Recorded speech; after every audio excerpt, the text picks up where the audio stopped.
I think this is YouTube 96, a vested interest in the ongoing game. Maybe that will be the title of this little series within a series. We will call this series, like television shows have series names. You can identify them. So this will be the vested interest in the ongoing game. Chapter, episode, I guess people think in episodes now, not in chapters anymore. Episode number. All right. So we've got this idea that between process and content, and we would say that there is something that mediates between process and content. And this idea is completely foreign to NLP, which believes that you're either in process or in content, and these are incommensurable logical areas. The logic of process and the logic of content, the logic of the unconscious mind and the logic of the conscious mind are immiscible, incommensurable. They are basically different stuff. So I have a question for you. What mediates between consciousness and unconsciousness? Okay, what is the mediating factor between conscious process and unconscious process? How do you know how to be conscious and when to be conscious of what? All right? So how does the mind make that decision? How does that mind decide what it's going to assign to consciousness and what it's going to assign to unconsciousness?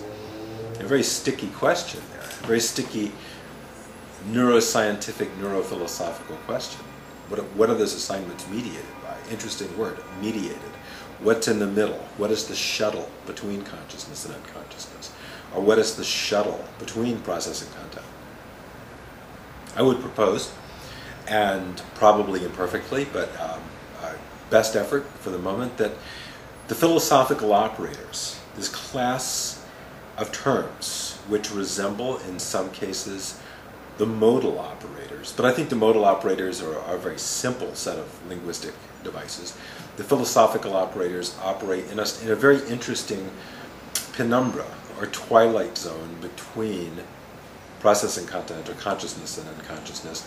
These are the shuttles. These are the shuttle trains that are going back and forth, carrying materials from process to content and content to process. So I've got a deadly question for you. Okay, this is one of these questions that they refer to sometimes as the checkmate questions, or the knockdown question.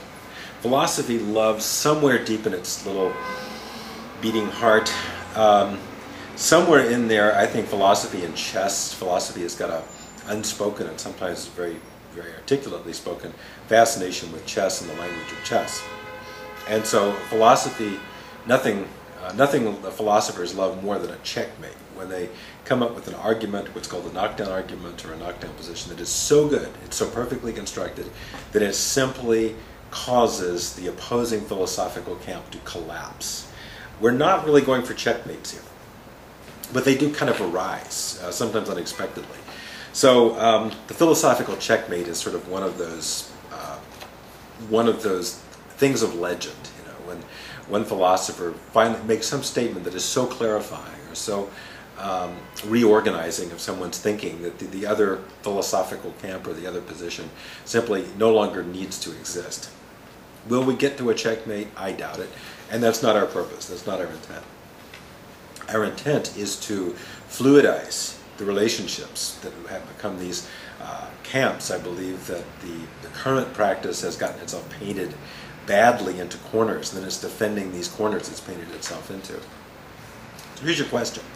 And it's a very simple question, beginning question, opening gambit. What are the properties of blank? Fill in the blank. What are the properties? And you could do the inversion of that, which we will do a great deal, which are, what are these the properties of? Okay.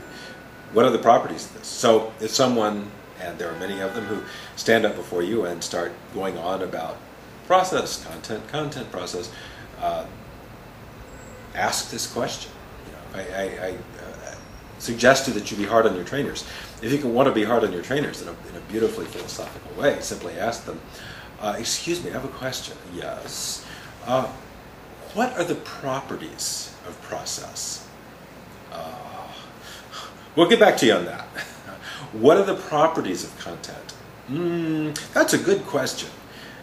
But we really need to move on right now.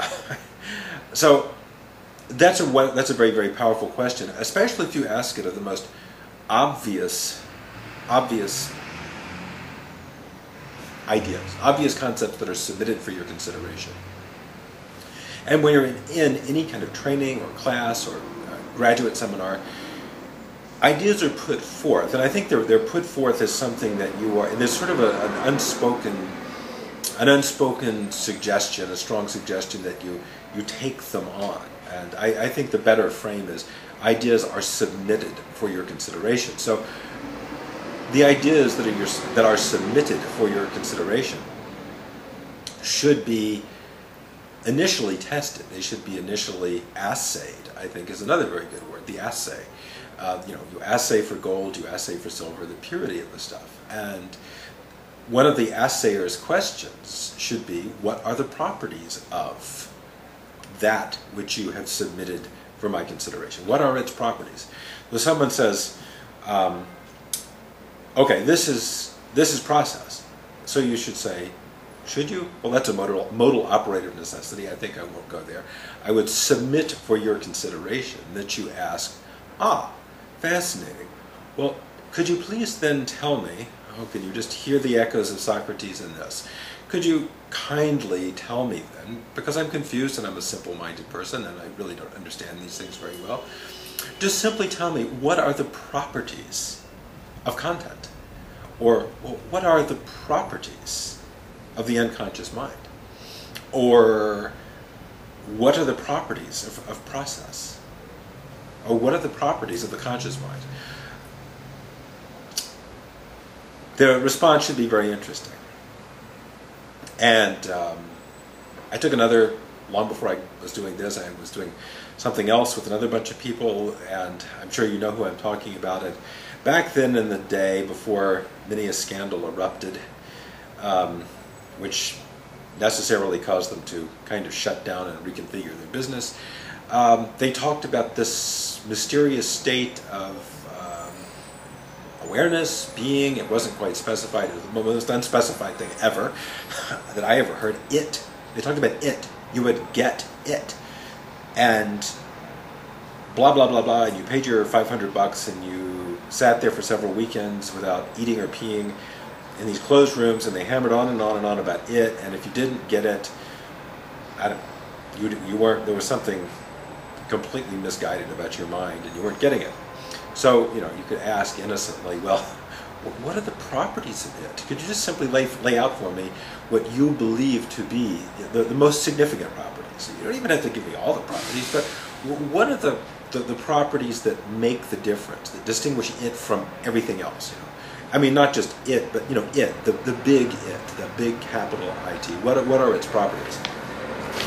So, what are properties of it? What is it a property of something else? So we're going to expand a lot, but we're going to open it up with this question of properties. What are these properties of? What are properties of this?